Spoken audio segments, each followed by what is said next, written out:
पंजाब की रोपड़ जेल से यूपी के बांदा जेल में शिफ्ट होने वाले मुख्तार अंसारी की विधायकी अब रद्द की जा सकती है। यूपी सरकार ने इस संबंध में कानूनी राय मांगी है और ये माना जा रहा है कि आने वाले वक्त में मुख्तार की विधायकी पर भी सख्त एक्शन हो सकता है। यूपी सरकार के मंत्री सुरेश खन्ना ने कहा है कि मुख्तार की विधायकी रद्द कराने के लिए कानूनी राय ली जा रही है और अगर जरूरी हुआ तो विधानसभा अध्यक्ष के माध्यम से इस संबंध में कार्रवाई भी कराई जाएगी।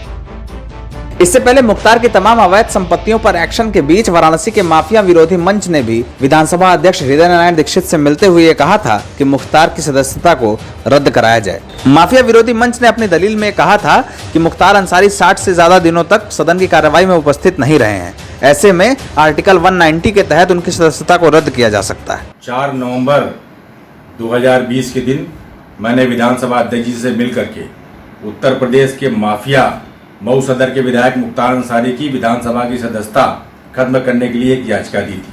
मैंने उस याचिका में कहा था कि भारत के संविधान की धारा 190(4) में स्पष्ट ये लिखा है कि कोई भी विधानसभा का या लोकसभा का सदस्य जो लगातार 60 बैठकों में वो विधानसभा या लोकसभा में उपस्थित नहीं रहता है, उसकी विधानसभा सदस्यता स्वतः खत्म हो जाती है। और ये जो मुख्तार अंसारी है, ये पिछले साल चुनाव जीतने के बाद 2017 में सिर्फ एक बार शपथ ग्रहण करने आया, उसके बाद से लगातार वो विधानसभा की बैठकों में अनुपस्थित है। तो 60 बैठकों का संविधान में उल्लेख है और ये कम से कम 100 बैठकों से ऊपर ये विधानसभा में नहीं आया है, इसलिए स्वतः इसकी विधानसभा की सदस्यता खत्म हो जाती है। बीते दिनों जब ये मांग उठी तो उस वक्त मुख्तार अंसारी पंजाब की रोपड़ जेल में बंद थे, लेकिन अब मुख्तार को पंजाब से यूपी शिफ्ट करा दिया गया है और योगी सरकार ने भी इस संबंध में तैयारी शुरू की है कि मुख्तार की विधायकी को रद्द कराया जाए। सरकार ने इस संबंध में कानूनी विशेषज्ञों से राय मांगी है और ये माना जा रहा है कि मुख्तार की विधायकी पर आने वाले वक्त में शिकंजा कस सकता है।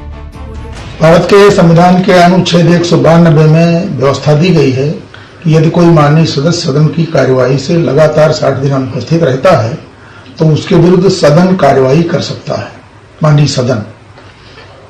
हमारे पास पहले एक संभ्रांत नागरिक की याचिका आई थी, वो हमसे मिले भी थे।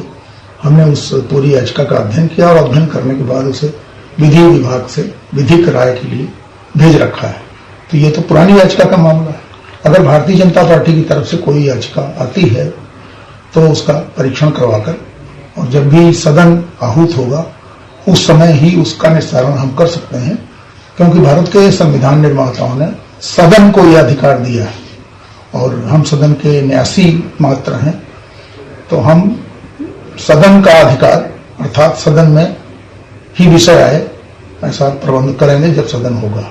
अच्छा, क्या जो वर्किंग डेज हैं 60 डेज, तो क्या मुख्तार अंसारी के 60 डेज से ज्यादा हो चुके हैं? कुछ बिल्कुल ज्यादा हो चुके हैं और संविधान का अनुच्छेद 192 इसके गिनने की भी शैली बताता है कि सदन जब नहीं चल रहा है तो उन दिनों को नहीं गिनेंगे। जैसे इधर सदन नहीं चल रहा आज, तो आज की तारीख उनके लिए नहीं गिनी जाएगी।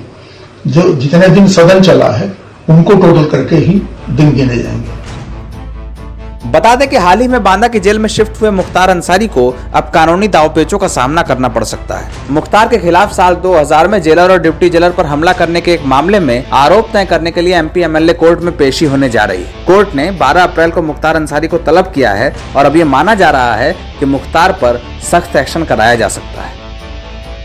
बता दें कि बुधवार सुबह मुख्तार को लेकर बांदा की जेल में पहुंची पुलिस को अब पंजाब में हुई मुख्तार की कोरोना जांच रिपोर्ट का इंतजार है। मुख्तार को कड़ी सुरक्षा के बीच बांदा जेल की बैरक नंबर 16 में रखा गया है और विशेष तकनीक से उसकी निगरानी कराई जा रही है। इन सब के पीछे सरकार वो तमाम कार्रवाई करने में जुटी है जिससे मुख्तार गैंग और प्रदेश के अपराधियों पर सख्त कानूनी एक्शन हो सके।